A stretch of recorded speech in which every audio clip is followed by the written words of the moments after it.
The story you are about to hear is true. Only the names have been changed to protect the innocent. Fatima Cigarettes, best of all long cigarettes, brings you Dragnet.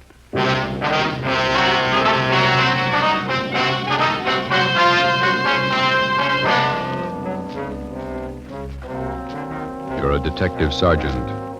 You're assigned to homicide detail. A confessed murderess is paroled from the state prison for women.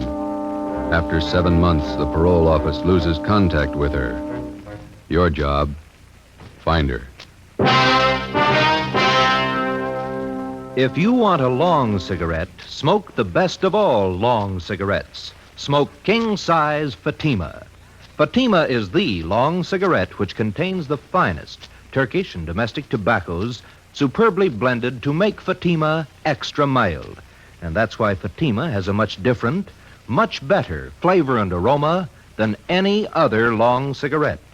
That's why Fatima has more than doubled its smokers coast to coast. So enjoy Fatima, the best of all long cigarettes. It's wise to smoke extra mild Fatima. It's wise to smoke extra mild Fatima.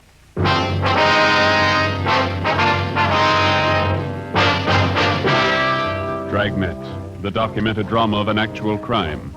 For the next 30 minutes, in cooperation with the Los Angeles Police Department, you will travel step by step on the side of the law through an actual case from official police files. From beginning to end, from crime to punishment, Dragnet is the story of your police force in action. It was Thursday, March 9th. It was foggy in Los Angeles. We were working a day watch out of homicide detail. My partner's Ben Romero. The boss is Thad Brown, chief of detectives. My name's Friday. We were on our way back from the state building, and it was 2:45 p.m. when we got to the city hall, room 29. Handwriting analysis. Want to have a seat, Fred? Okay, thanks. I'll see if Don's around. Maybe in the back room. All right. Don Meyer. Don, you here? Yeah, come in just a minute. Oh, hi, Ben. Got a quick job for you, Don. Can you spare a few minutes? Think so? Hi, Joe. Didn't see you. I'd like to have you meet Fred Galloway, state parole. Fred, this is Don Myers, our handwriting man. All right. Got a couple of signatures here. I'd like to have you check them now if you can. No, I can try. Let's see what you got. You want to show them, Fred? Yeah. These 3 sheets here, Don, marked November, December, January. I'd like to know if the signatures on them compare with the signatures on these 2 here. They're marked February and March. Let me see. Thanks. Mm-hmm. Yeah, well, it shouldn't take long. Why don't you fellas have a seat? Huh? Yeah, okay. How's this thing shape up, Fred? You figure that the Johnson woman's jumped her parole? Got me. I don't know what to think. How long's it been since you got out of prison? Well, let me check you out on the details. I got the dope right here. All right, fine. Annie Marie Johnson. She was sent up for a life term, 1933. Murdered her husband, John. Shot him to death. Started appealing for parole 1940. Finally won it May 14th last year. Paroled into the custody of Mrs. Laura Jean Muller. Mm-hmm. Where does this Mrs. Muller live? Down Wilmington. Old friend of the Johnson woman. She fought for 10 years to get her released from Tehachapi. Have you been in touch with Mrs. Muller lately, Fred? Only by mail. We've been sending her monthly report forms all along. She's the person that Annie Johnson was paroled to, so the form has to be filled out, then signed by Mrs. Muller and mailed back to me. Yeah, I know. And that's where you figured that something was wrong. Well, we got the February and March reports back from her on time, all the usual questions answered properly, and it was the signature. Writing didn't look like Mrs. Muller's at all. You think the Johnson woman is faking the signature? Maybe. Tried to contact the Muller house 6 times the past couple of days. Nobody home. There you go, man. You got it? Yeah. Let me see. These 3 here, November, December, January, they were signed by the same person. Yeah. Signatures on the February and March reports. They're pretty bad imitations. One person signed these 2. Another person signed these. No match at all. Well, then the signatures on the last 2 reports were forged. I'd say so. She went up for murder. That's your department. You want to run it down? Sure. What's it add up to? Could be a lot of things. Could be nothing. Annie Johnson ought to know. Ben and I checked out of the office and drove down to Wilmington. We located the home of Mr. and Mrs. Joseph Muller on Seaboard Drive, just off Anaheim Street. It was an old-fashioned 2-story house set back on a big corner lot along with plenty of shrubbery. It was a faded gray with lots of Victorian gingerbread hung all over it. Fancy carved gables, carriage driveway with hitching posts and pieces of thick colored glass set in some kind of a design in the window of the front door. Out in the harbor beyond Terminal Island, you could hear the foghorns.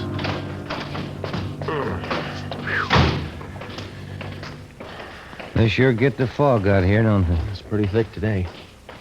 My aunt used to live just above here, Grant Avenue. Oh, uh-huh. Couldn't take the fog, so she moved out the valley. Garden could stand some taking care of. Yeah, the weeds are doing fine. Want to try it again?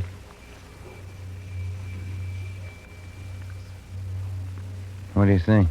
Let's try the neighbors, huh? Yeah, all right. That house across the street must be somebody there. I saw a woman shaking a dust mop out the window when we drove up. All right. Kind of a bleak-looking spot up here on the hill, isn't it? Not many houses around. Yeah, and this fog's doing nothing for me. Chills you right down to the bone. What's the name on the mailbox there? Let's see. Miss Flora Carpenter. Well, maybe she can tell us something.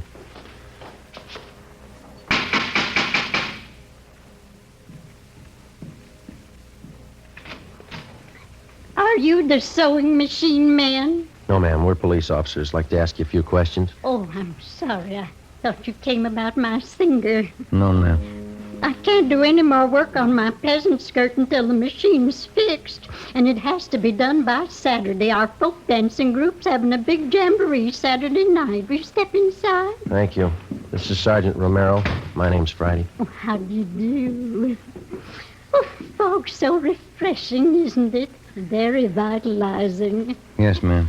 Are you acquainted with Mr. and Mrs. Muller across the street, Miss Carpenter? The Muellers? Yes, I've known them for years. And they have an Annie Johnson living with them? Yes, one of my very good friends. She's employed as a housemaid for the Mullers, is that right? Well, I guess you could call it that. Actually, she's more of a companion to Mrs. Mueller since poor Mr. Mueller got sick. What's his trouble?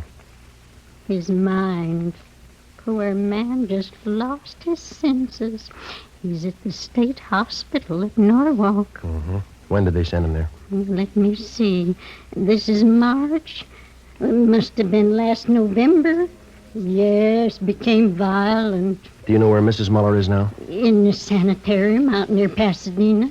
Not well at all. And Annie Johnson, is she still living at the Muller's house across the street? Oh, yes. She went downtown to do some shopping today. Did she say when she'd be back? Well, no, she didn't, but we have a meeting of our book appreciation club at 8:30 tonight here at my house, and I certainly don't think she'd miss the meeting. I see. Miss Carpenter, do you happen to know the name of the sanitarium where Miss Muller's staying? Garraway's. That's what Annie told me. Garraway's Rest Home out by Pasadena. Mm-hmm. Have any of the neighbors been out to visit her? Well, no, we haven't. Annie said the doctors there thought it'd be better if Mrs. Mueller didn't have visitors. I see. Wonder if you'd tell us where we could find a public telephone in the neighborhood? Oh, you can use my phone, Sergeant. It's right back there in the hall. Fine, thank you. I'll call him, Joe. All right. I'll have the operator charge it to our office. You sure you can find your way back there, Sergeant? It's right under General Pershing's picture. Yes, ma'am. No trouble. I was just thinking, Sergeant Friday. Yes, ma'am. Would you know anything about repairing sewing machines? No, I'm afraid not. Oh. Well, Fluffy, there you are. This is Annie Johnson's cat, Sergeant. Isn't he simply gorgeous? Look at that fur. Yes, ma'am. It's a nice cat. Genuine Persian. Annie brought him with her when she came to live with the Muellers. Did Mrs. Johnson and Mrs. Muller always seem to get along fairly well together to you? I mean, no arguments? Oh, my, no. Annie's the easiest person in the world to get along with. All us girls in the neighborhood just adore her. Joe. Did you talk to sanitarium? Yeah, double-check the name. Yeah? Mrs. Muller's not there. They never heard of her. Ben and I left and interviewed some of the other people in the neighborhood. They all had the same high opinion of Annie Johnson as Miss Carpenter did. They all had the impression that Mrs. Muller was under doctor's care at the Garraway Rest Home in Pasadena. Annie Johnson told them so. We found out that Mrs. Muller had one other living relative besides her husband. A niece, Lorraine Muller. She lived out on Norwich Drive in Beverly Hills. 5:30 p.m. Ben and I drove back to the office and made a spot check of every private rest home and sanitarium listed in the Los Angeles area. Mrs. Muller wasn't at any of them. We called the state hospital at Norwalk, and they informed us that Joseph Muller was there, having been committed the 2nd of November the previous year. He was critically ill. We put in another call to the Muller home. Still no answer. 6:15 p.m. We drove out to Beverly Hills to the home of Mrs. Muller's niece, Lorraine. She was a tall, good-looking girl with blonde hair and a bad cough.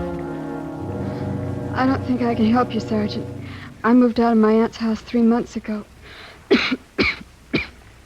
I haven't seen her since. Were you staying at the house when Annie Johnson came to live there? I was raised in that house. Mother and Dad died when I was a baby, and Uncle Joe and Aunt Laura took care of me. They're wonderful people. Would you mind telling us why you moved? I don't mind. Everything was fine until Annie Johnson came. I didn't get along with her. We fought all the time. Oh, is that so? I don't know why. I just didn't like her. When Annie moved in, she took over the whole house. What's the connection between your aunt and Mrs. Johnson? Any blood relationship there? No. Annie was a school chum of Aunt Laura's. When they sent her to prison for killing her husband, she wrote for help. And your aunt helped her? She worked for 11 years at it.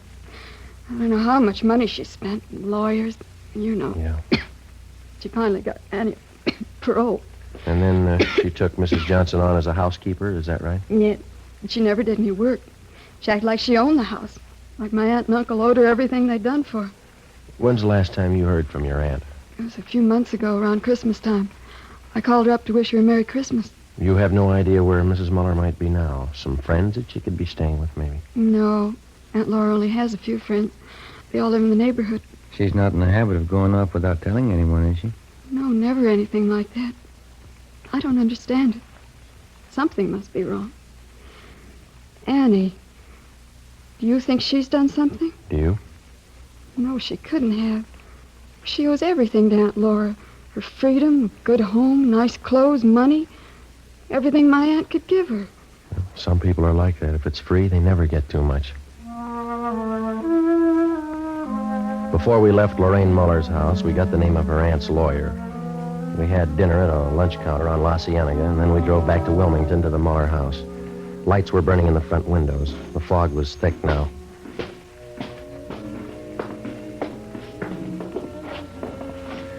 Guess that's her singing. Yeah. You want to ring the bell? Mm-hmm. Can you see in through the curtains, Joe? Yeah, she didn't hear it. Let's ring it again.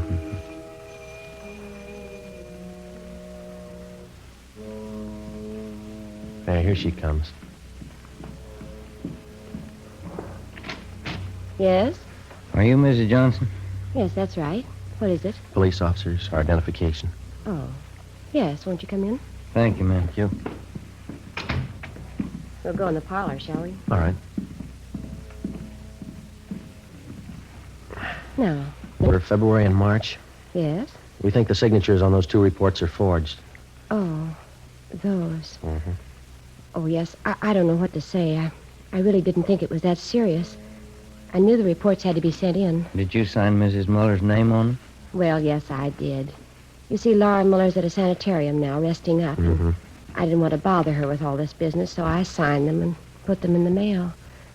But forgery, I didn't think it was that serious. Mm-hmm. Which sanitarium is Mrs. Muller staying at? Garraway's. A very nice place. It's near Pasadena. She's been there about 2 months now. Have you been out to visit her yet? No, I haven't. I'm a little ashamed of myself. I've just been too busy keeping up the house here. It's lots of work. Yes, I understand. I suppose you drove Mrs. Muller to the sanitarium. As a matter of fact, I didn't. You see, we don't have a car, so she took a taxi cab. Have you telephoned Mrs. Muller at the sanitarium? Yes, just once, the day she went in. She's there for a good rest. I don't feel that anyone should bother her. Not even myself. Does she have any other relatives? Besides her husband, that is. None at all. Poor Mr. Muller. We had to send him away, you know, to Warwick State Hospital. Mm-hmm. Yes, ma'am. It got out of hand. Just terrible. He almost murdered poor Laura once, and those were awful days. He's much better off where he is. Yeah, it's too bad. Well, that's about all, Miss Johnson. Oh, here. Let me show you to the door. Thanks. You'd better contact your parole officer the first thing in the morning and clear up this matter of the reports. I'll do that, thank you. Mm-hmm. Good night, Miss Johnson. Thanks again. All right. Good night.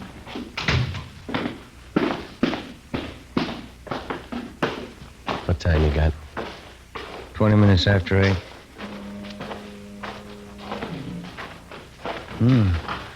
Light just went on in the attic. Yeah. What do you think? We better go take a look around. What do you think we'll find? I don't know. Maybe a reason for some of those lies she told us. 8:35 p.m. Annie Johnson left the house and crossed the street to Miss Carpenter's place. In the Muller house, in a small desk in one of the rear bedrooms on the first floor, we found a file for Mrs. Muller's business papers. In the file, we located 3 of her insurance policies. There was one for $5,000 and 2 for $3,500. Each policy had a rider attached, changing the beneficiary from Joseph Muller, the husband, to Annie Johnson. $12,000 worth of insurance. Yeah, let's get them back in this folder. Did you get the policy numbers? Yeah. What's this? Let's see. Phone bill. Light bill. Here's one. Labor bill. $1 an hour paid to Tom McCrae, charged to Annie Johnson. Let's go. Yeah, I want to get this address here. Tom McCrae, East Jefferson. There's her cat. Yeah, let's go see what we can find upstairs, huh? It's a pretty cat. We went upstairs to the second floor of the house and searched the rooms. We went up another flight of stairs to the attic. For a full half hour, we searched through dozens of corrugated cartons crammed with souvenirs and picture postcards. Joe, come here. Yeah. Take a look. Wrapped in newspaper. 3220 Colt. 3 empty cartridges. We got a gun and we got a suspect. Those insurance policies could be the motive. Let's pray to God there's no victim.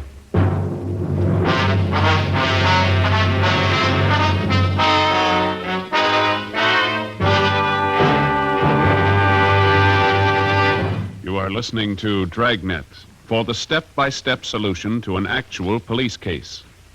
Here, step by step, are the reasons why Fatima has more than doubled its smokers from coast to coast. Step 1. The name Fatima has always stood for the best in cigarette quality. Step 2. Long cigarette smokers discover Fatima has a much different, much better flavor and aroma. Step 3. Long cigarette smokers find Fatima extra mild.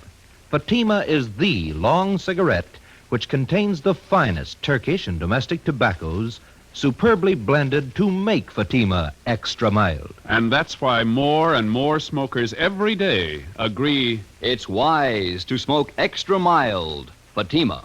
It's wise to smoke extra mild Fatima. yes, the name Fatima on that golden yellow package is your insurance of an extra mild smoke. So enjoy king-size Fatima, the best of all long cigarettes.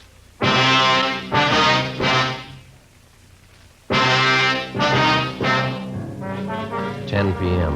An immediate stakeout was placed on the Muller residence in case Annie Johnson made an attempt to leave during the night. Ben and I took the gun that we'd found to the crime lab for analysis. The next morning, we checked with the Muller's family attorney. He had no idea as to the whereabouts of Mrs. Muller, but he told us that about 3 months ago, she'd ordered him to draw up a new will for her. Under the new provisions, Annie Johnson was to be the sole heir of the Muller house and property, plus an additional $1,500 in bonds. Friday, March 10th, 11 a.m. While Ben checked with the insurance company, I met with Captain Elliott of Homicide. You got everything but a victim, huh? Where are you looking? We'd like to shake down the Muller house again before we look anyplace else. Didn't have a chance to give it a thorough going over last night. You're sold on the idea it's a Johnson woman? Looks like it. Sure it couldn't be a freak disappearance. No, sir, not in my book. Annie Johnson's got some big reasons for lying to us. I'd like to find them. How do you figure on doing that? Well, if we could pull her in and question her, just to get her away from the Muller place, I'd like to take a detail of men out there and shake the house from top to bottom. Just checked with the insurance companies that issued Miss Muller's policies. Yeah. And we got it right. Annie Johnson gets the dough if Mrs. Muller dies. Oh. Something else. The changes in the policies were made during the last 2 months at her home. It doesn't jive. Why not? Well, Annie Johnson told us that Mrs. Muller's been in the sanitarium for more than 2 months. Here's a capper, Joe. What's that? Gil and Cenas went out to State Hospital at Norwalk to talk to Mr. Muller. Yeah? Joseph Muller died at 8 o'clock last night. Death from natural causes. What's that prove? Wait a minute. When Joseph Muller was committed to the institution, Annie Johnson figured prominently in that commitment. She had a lot to do with sending him away. Didn't take any chances, did she? Annie Johnson is left with the house, the bonds, and the insurance money. She had all the answers. Yeah, all but the right one. While Captain Elliott called in Annie Johnson and questioned her, Ben and I, together with a detail of men from homicide and Lieutenant Lee Jones from the crime lab, drove out to Wilmington and started a thorough search of the Muller house. We took it floor by floor, starting with the attic. By 4 o'clock that afternoon, we had searched the attic and the second floor completely without finding any additional physical evidence. 5:30 p.m., still nothing. The fog was coming in thick now. Captain Elliott called and said the Johnson woman was on her way home. The search went on. Anyone check the cellar yet? Let's give it a look, huh? Okay. Joe, come on down. Lee's with me. We're checking some stains. What do you got, Lee? Picked up this line of stains here, Joe. They run down from the top of the stairs. Pretty faint. Let me see. Mm-hmm. Try a few drops of benzodine, see what happens. Okay. Let's have a look around, Gil, see what we can find. There's no lights down here. You'll have to use your flash. I got one. Not much of anything, is it? Guess they use the attic for their storage place. Yeah. Wait a minute. Put the light over this way, will you, Gil? No, in the corner. That's it. See something? I don't know. Yeah, have a look here. New patch of cement. Looks pretty new alongside the rest. Yeah. There's a sledge and a couple of shovels back in the garage. Get them, will you? Yeah. Joe, Yeah. stains turned blue. It's blood. Lee Jones took some sample scrapings and went back to the crime lab to give them a precipitant test to determine if the stains were made by human or animal blood. We broke away the patch of new cement work in the cellar and we began digging. 6:30 p.m. Annie Johnson came home. We met her in the living room. Sergeant, I wonder if you'd mind explaining this intrusion. No, not at all. Will you sit down? I believe I'm the one to offer hospitality here. It's my house. Is it, Miss Johnson? Well, it's in my charge. It's my responsibility. Yes, ma'am, it is. We'd just like to clear up a few things, that's all. I think the police department's taken up enough of my time. I spent half the day at the city hall answering silly questions. Now, if you'll excuse me, I have an appointment at the beauty shop at 7 o'clock. Maybe you better cancel it. I don't see any reason why I should. What is that noise? Coming from the cellar. Someone's down there. We're police officers, Miss Johnson. We're searching the house. Searching this house? With whose permission? Maybe they didn't make it clear to you downtown. We've got a good reason to believe that a crime's been committed. Why? Mrs. Muller. She's missing. I told your Captain Elliott this afternoon. Laura could have left the sanitarium. She might have gone east to visit some friends in Cincinnati, I think. She has some friends in Cincinnati. How could Mrs. Muller leave the sanitarium? She was never there. Maybe she didn't stay at Garraway's. Could have been another rest home. But she said you phoned her at Garraway's. You said you talked to her there. Those men downstairs, they're going to dig up the whole house? That's right. This bill, Mrs. Johnson, would you mind telling us what it was for? Well, there was a section of the cellar floor. It had never been cemented. I decided to have it done while Laura was away. The men are digging it up, Miss Johnson. Well, why are they digging it up? What right have they? Investigation. We'll see that the cement work is redone when we're finished. Well, this is impossible. I forbid it. This house is my responsibility. No need to worry. Everything will be left exactly the way it was. We'll leave the house just as soon as the men are finished. Oh, well, then perhaps I can keep my appointment with the hairdresser. I won't be long. She'll be back around 9. I'm sorry. I think you better stay. But I've told you everything I know. Did you kill Laura Muller? Did I kill... I can't take any more of this. Why would I want to kill Laura? She's done everything for me. She's given me a new life. Did you kill her? I know, of course I didn't kill her. Well, then there's no need to be upset. Oh, my nerves. I got to have something. Glass of sherry. Yes. Digging. How long is it going to take them? That all depends, ma'am. There's no reason for this. You don't know that anything's happened to Laura. That's right. Laura's the best friend I have in the world. 11 years. That's how long she fought to make them let me out of prison. She's the only one who believed in me. Yes, ma'am. She is. She's given me everything. She wants me to have everything I want. I wouldn't have a reason for killing her. Why, my clothes, my home here, money, they're all Laura's. She's given them to me. Would you like a glass of sherry, Sergeant Friday? No, thanks. You know, Laura was much older than I, Sergeant. She could have taken her own life. She didn't have much to live for. Old and sick. But I got everything to live for. Laura used to tell me that. So she gave me everything. Laura was much older than I. Would you care for a glass of sherry, Sergeant Romero? No, thank you. This whole thing's so silly. Laura's away on a trip. She's much older than I am, you know.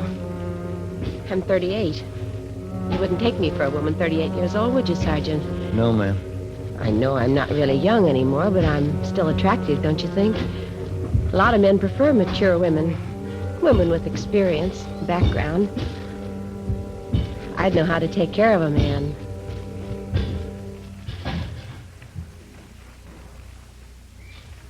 Joe? Yeah?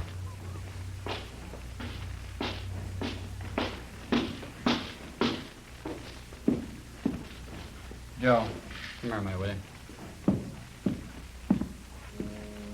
Yeah? We found her. I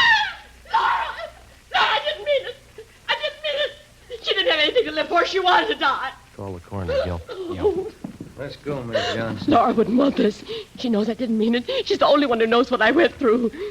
Years in prison. Laura understood me. She gave me everything. Yes, she did. Ask anybody. They all know how Laura felt about me.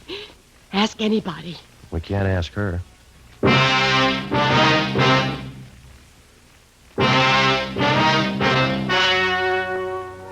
The story you have just heard was true.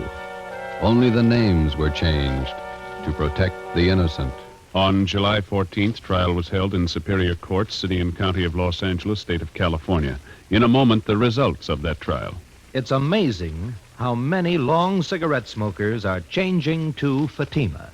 Here is the actual report. From coast to coast, king-size Fatima has more than doubled its smokers. Yes, more and more smokers every day are discovering that Fatima is the best of all long cigarettes. Long cigarette smokers find Fatima has a much different, much better flavor and aroma.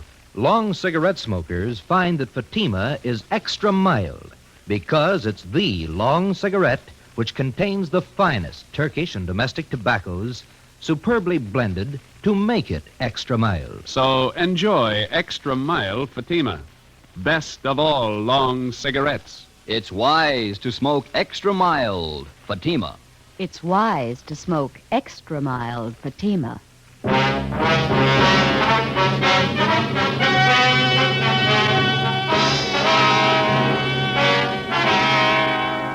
Annie Marie Johnson was tried and convicted of murder in the first degree. She was executed in the lethal gas chamber at the state penitentiary, San Quentin, California.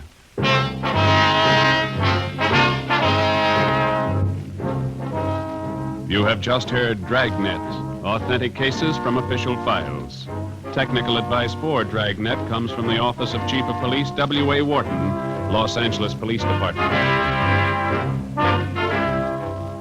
Dragnet wishes to thank the editors of Radio Television Life magazine. They have judged Dragnet the outstanding new program of the past radio season. Fatima Cigarettes, the best of all long cigarettes, has brought you Dragnet from Los Angeles. Tomorrow, hear the Ronald Coleman's charming series, The Halls of Ivy, on NBC.